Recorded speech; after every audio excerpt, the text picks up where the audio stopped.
To download data from Klarna, follow these straightforward steps. This guide will help you access and retrieve your information efficiently. Step 1. Log into your Klarna account. Visit the Klarna website or open the Klarna app. Enter your login credentials to access your account dashboard. Step 2. Navigate to account settings.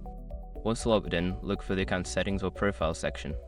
This is usually found in the menu or under your account name. Step 3. Find data download option.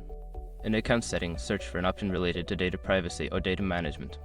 There should be a section that allows you to request or download your data. Step 4. Request data download.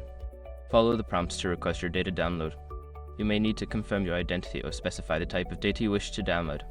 Step 5. Download your data. After your request is processed, you will receive a notification or email with a link to download your data. Click the link and save the file to your device.